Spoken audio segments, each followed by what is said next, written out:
Les chaînes myofaciales et la relation qu'elles ont avec la posture. Aujourd'hui, dans ce premier quart d'heure neuro en live, on reçoit notre ami qui va se présenter et qui vient tout droit d'un pays lointain. Je te laisse te présenter et présenter aussi ton institut. Absolument. Ben, merci les gars de me recevoir. C'est un plaisir. Mon nom, c'est Francis Letourneau. Je suis propriétaire d'Institut Axis, un institut basé au Québec, mais on fait de l'international. Pourquoi on est entre autres aujourd'hui à Chamonix. Et Chamonix. Chamonix pour les Canadiens. Ouais, c'est ça. Puis, on donne plusieurs formations depuis 2017, comme entre autres Gua Sha ISTM, cupping sous une approche myofaciale et biomécanique. On donne aussi taping, on a des formations sur le viscéral, on a plusieurs types de formations pour les thérapeutes. Ok, super. Alors, comme je te disais tout à l'heure en aparté, ça me fait super plaisir de te voir parce que ça fait au moins 4 ans qu'on discute ensemble et qu'on se dit on va se voir, etc. Et puis là, enfin, on arrive à se rencontrer. Et on a profité parce qu'on est quand même allé au Mont Blanc ce matin. Ouais. Et on a pu un petit peu discuter de ton approche, de ce que tu faisais, etc. Et ça nous a tout de suite sauté aux yeux que ce qu'on faisait était très complémentaire. Est-ce que tu peux un petit peu expliquer ton approche, comment tu as réussi à modéliser tout ce que tu as fait dans ta vie pour en faire maintenant ton cœur de métier? Ouais, en fait, il faut comprendre que mon bagage à la base, j'ai commencé comme entraîneur. J'ai été entraîneur pendant plusieurs années. En fait, au même gym que Jacob Hamel. Okay. On travaillait ensemble. Et pendant que j'étais entraîneur, j'étudiais aussi en acupuncture, que j'ai étudié pendant 4 ans en acupuncture au Québec. Et par la suite, j'ai fait mes cours en massothérapie. Et maintenant, je suis en train d'étudier en ostéopathie. Question d'avoir comme une vision assez globale. Et à travers mon institut, aussi, une des personnes qu'on s'occupe de ces événements pour le Québec, c'est Tom Myers d'Anatomy Train. Et pourquoi je fais le lien avec ça? C'est parce que Tom Myers il fonctionne avec les chaînes myofaciales. Je n'avais jamais entendu parler tout le long que j'étais aux études en acupuncture, jusqu'au jour que je vais faire une formation d'entraîneur. Et là, il parle des chaînes kinétiques, des chaînes myofaciales. Et je regarde, mais pourquoi il donne ce nom-là à tel méridien? Puis tel autre nom au même méridien, pourquoi ils ne s'appellent pas juste comme les noms des méridiens, vessie, poumon, etc. Là, pour comprendre que finalement, il y avait quelque chose d'autre qui s'appelait les chaînes myofaciales et qui sont, mon Dieu, certaines sont à peu près à 95% comme les méridiens d'acupuncture, que les méridiens musculo-tendineux. Et c'est là qu'à travers les différentes approches, soit avec manuellement, avec l'entraînement, avec les Gua Sha ISTM, le cupping, j'ai fait tous ces liens-là pour essayer de créer un langage commun, essayer de créer une approche plus différente. Ouais. Ok. Donc quelque part, tu as réussi à prendre de chaque force, de chaque formation que tu as pu faire pour créer ton modèle. Exactement. Et c'est ce que tu enseignes maintenant, quoi. Exactement. Ok. Parce que on dit que tu enseignes, etc. Tu dis que tu étais avant entraîneur, mais tu as quand même eu beaucoup d'élèves. Tu as à peu près formé combien de personnes depuis? Depuis 2017. En fait, on a commencé à donner le premier cours en octobre 2017, que ça fait officiellement 5 ans qu'on a donné notre premier cours. On a plus de 1500 personnes professionnelles de la santé qu'on a formées. Et partout dans le monde, quoi. On a formé en présentiel, on a formé en Martinique, au Québec, à Bordeaux. On a formé ensuite en ligne aussi. En ligne, on a du monde, pas mal toute la francophonie. Là. Ok. Ok, super. Et donc, quel lien tu arrives à faire entre ce côté de l'approche que tu avais vu un petit peu avec la médecine chinoise, avec Tom Myers et avec la posture, parce que tu es aussi formé en posturo, oui. Et donc tu comprends complètement... J'ai oublié de le mentionner, effectivement. Ouais. Tu comprends un petit peu sur quoi on travaille, et quel lien toi t'en as fait, et qu'est-ce que tu arrives à dénouer là, avec ton travail? Une chose que je n'avais pas compris en acupuncture, en fait, il y a 2 choses qui parlaient beaucoup dès la première année que j'essayais de comprendre, c'est qu'il disait que tous les méridiens allaient aux yeux. D'où l'importance fondamentale des yeux, que là, ça fait du sens, mais encore. Et deuxième des choses qu'il disait, qui est super important de travailler, en fait, quasiment de façon prioritaire chez les gens, c'est les cicatrices. Il y a des cicatrices prioritaires, il y en a d'autres moins prioritaires. Et ça l'a pris justement le temps que je rencontre Mathieu Boulay, que j'ai fait un suivi d'1 an avec lui. Par après, j'ai aidé à l'organisation du cours de Dr Bricot en Martinique en 2020 et suivi la formation pour commencer à faire toutes ces relations-là. Entre autres avec les cicatrices, avec la charge électrique, au niveau myofacial, que si ma cicatrice, donc quelqu'un qui a une cicatrice de césarienne, ça va tirer dans le fond tout le corps vers l'avant. Et j'ai des clients qui ont ce type de cicatrices qui n'ont jamais été travaillées, soit manuellement ou avec des instruments ou d'autres techniques. Ils se plaignent de maux de dos. Et là, tout le monde travaille les maux de dos. Tous les thérapeutes, j'ai des clients qui ont juste eu des traitements dans le dos. Je me suis dit, le dos doit bien aller finalement. Et je me rappelle d'un cas d'une cliente. Elle dit, j'ai été en physio, quinzaine de rencontres. J'ai été en ostéo, plusieurs rencontres. J'ai été voir plein de monde. J'ai été voir un acupuncteur. J'ai dit, ça fait longtemps qu'à l'acupuncture. Il y a 2 semaines que là, votre acupuncteur est en vacances. Non, il me dit, va voir Francis. Et là, je suis comme, bon, OK. Bon, qu'est-ce qu'on fait avec ça? Et j'ai posé tout simplement une question parce que j'essayais de voir. Je me suis dit, tout le monde a été dans le dos. Je ne vais pas aller chercher quelque chose de miraculeux. Peut-être personne n'a travaillé le carré des lombes. Peut-être que je peux le travailler à l'aiguille.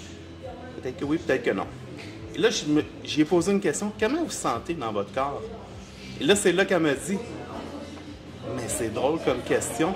Elle dit, je me sens vraiment, après son chandail, comme si on me tirait constamment vers l'avant. Et c'est là que j'ai fait, oh, est-ce que vous avez eu abdominoplastie, quoi que ce soit? Elle dit, oui, mais ça fait 2 ans, ça n'a pas rapport.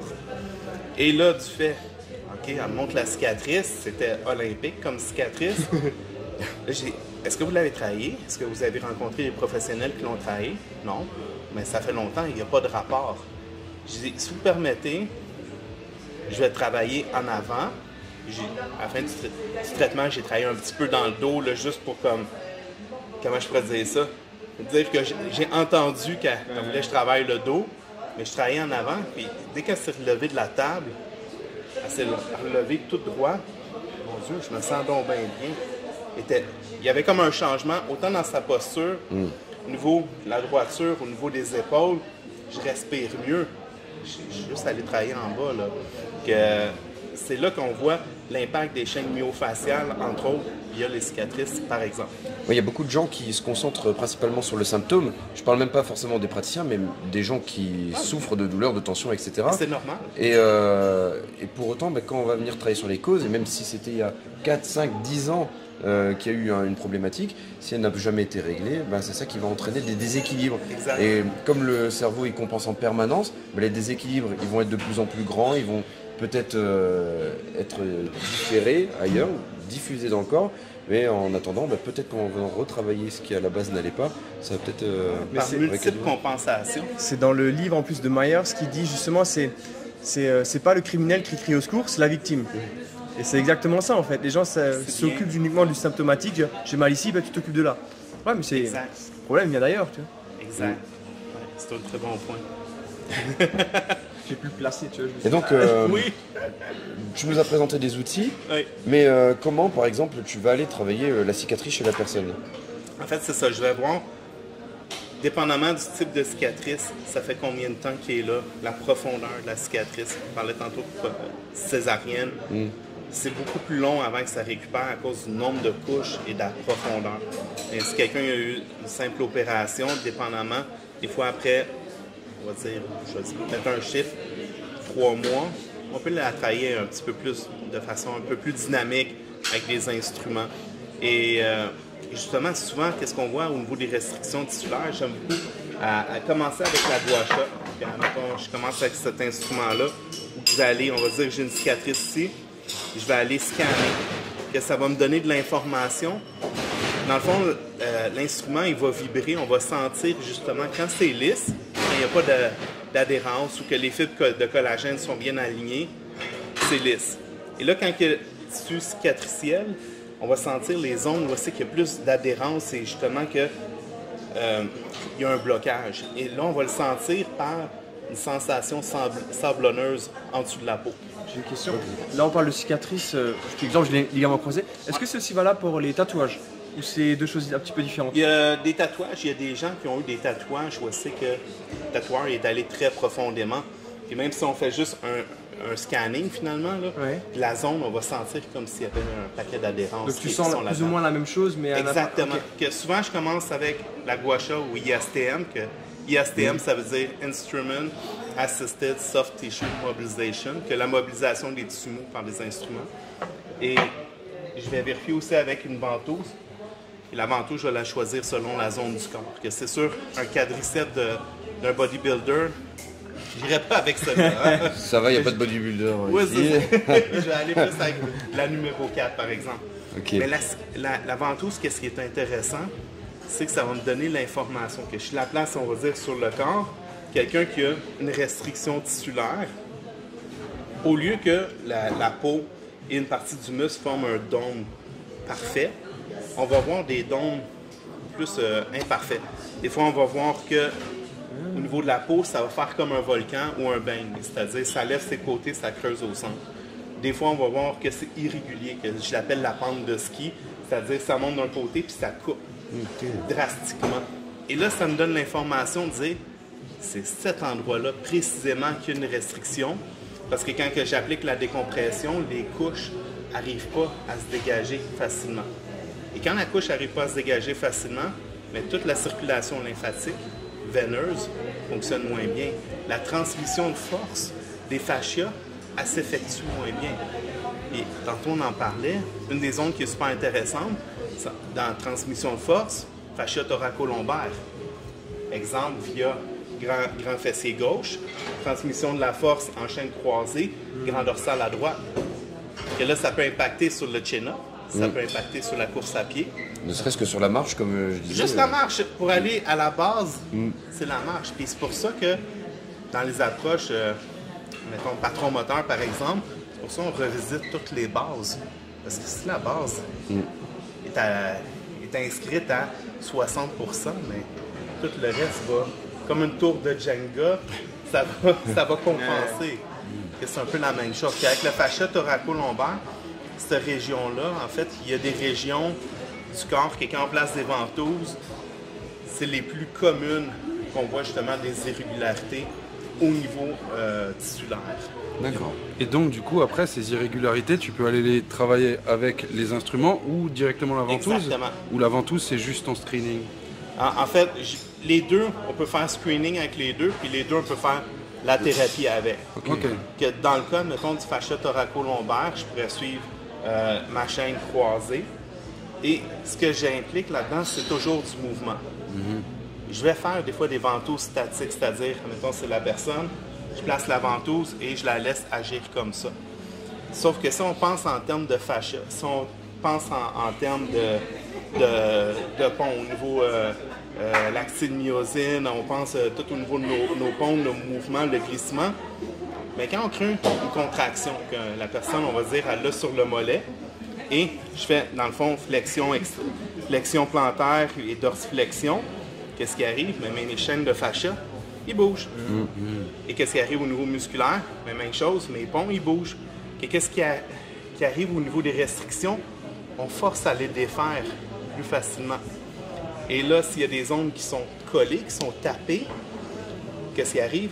On vient créer de l'ouverture où c'est qu'il y a plus de nutriments qui passent, il y a plus d'oxygène, et tout ce qui est les déchets métaboliques qui sont congestionnés circulent mieux par le retour veineux lymphatique, par exemple. Ok, super intéressant. Et tu remets en mouvement derrière à la Bill Parisi avec des mouvements 3D pour cibler justement les chaînes myofaciales, les choses comme ça? Oui, exactement. Puis souvent, je vais le faire en conjoncture avec le sport de mon client.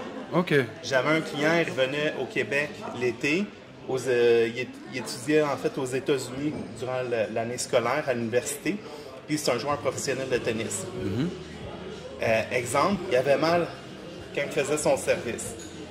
Puis là, on fait un screening, je demande qu'est-ce que les autres thérapeutes ont vu, qu'est-ce qu'ils se rappellent, pour me donner une idée. Là, je vois qu'il commence à s'entraîner, que je parle, il développe la masse musculaire. Ah ouais, je commence à m'entraîner et tout. Là, tout de suite, je pense élévation du bras, je pense grand dorsal, mais en fait, il peut avoir raison de douleur à l'épaule, hein, il y en a des raisons. Là, je reste comme ça. J'ai dit, est-ce que tu as remarqué que ça a rapport avec l'entraînement, ta douleur? Il dit, mais en fait, la fois que j'ai ressenti de la douleur, c'était au gym, la première fois, puis ça s'est transmis après pour le tennis, pour le service. J'ai dit, écoute, par hasard, est-ce que c'était pendant un cool-down, autant en prise neutre ou en prise large? Il dit, oui, c'était exactement ça, mais je comprends pas c'est quoi le rapport. Que là, j'ai regardé, on avait justement à côté de la clinique, le bureau à côté, on avait des poulies. J'ai dit, es-tu capable de juste essayer de reproduire le mouvement ou me l'expliquer comment tu le faisais? Entre autres, il montait les épaules comme un petit bonhomme pas de cou. Et là, justement, il disait que j'ai de la misère, puis là, je chantais cette douleur-là. Il me fait signe comme ça. Je suis comme, OK, parfait. Et là, je suis allé, il n'y avait pas son chandail, je suis allé palper au niveau de son grand dorsal, au niveau de l'aile. Et là, j'ai vu que le côté qui est douloureux, ça bouge mal. C'est comme collé. J'arrive pas à décoller comme la peau, dans le fond, le fascia superficiel, puis le fascia au niveau musculaire, comme mettons l'épimésium. J'arrive pas à comme les faire bouger. Je vérifie le côté sain. Ça malléable, ça bouge super bien. En fait, j'ai juste comme placé les ventouses. Je dis, on va faire un petit test. J'ai juste réchauffé un petit peu la zone, peut-être 1 minute manuellement. Juste question que la lymphe se liquéfie un peu plus, la circulation, les muscles soient plus près. Je place une ventouse, puis j'ai dit, tranquillement, essaie de reproduire ton mouvement de service.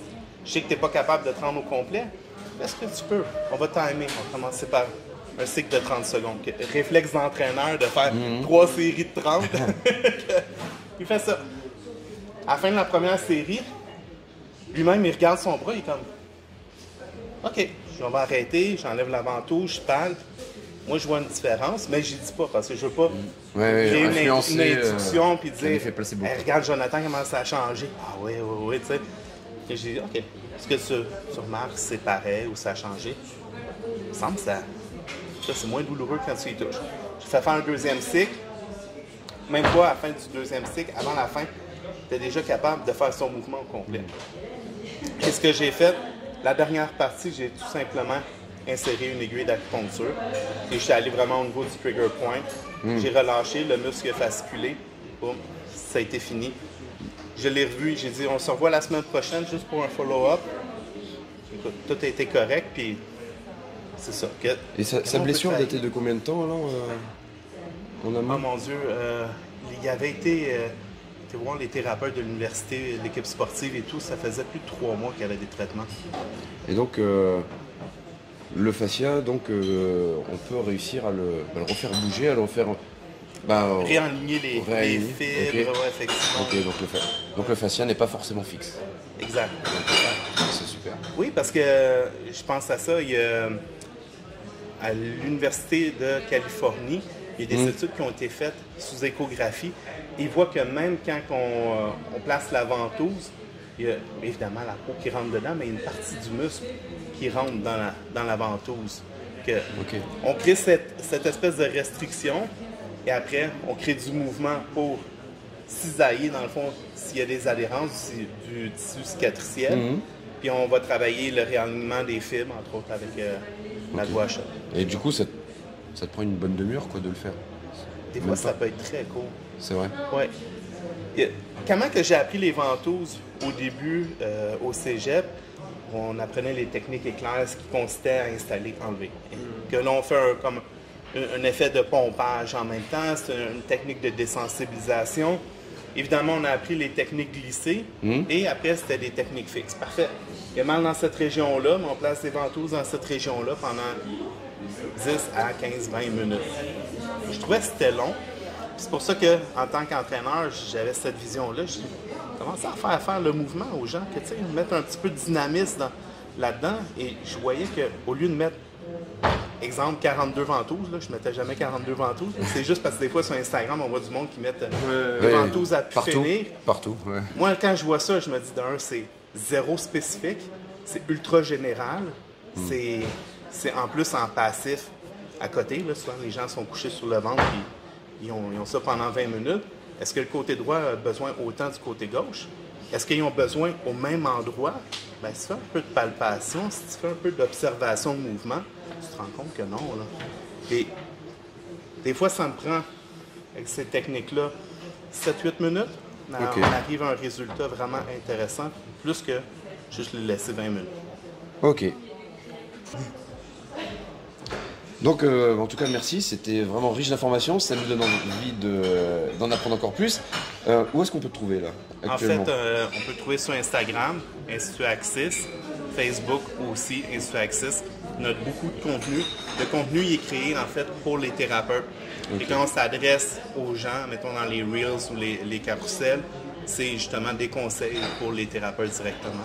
Sinon, on a le site internet institutaxis.com. Donc Institut Axis, qui est donc ton organisme. Exactement. Donc Francis Le Tourneau. Et mon petit doigt, hop, il vient de me dire quelque chose, que de toute façon, je pense qu'en 2023, on va se recroiser, on va peut-être faire des choses en commun. Il y a des bonnes chances, avec plaisir. Allez, merci beaucoup. Merci à tous, les gars. À bientôt. Merci Francis.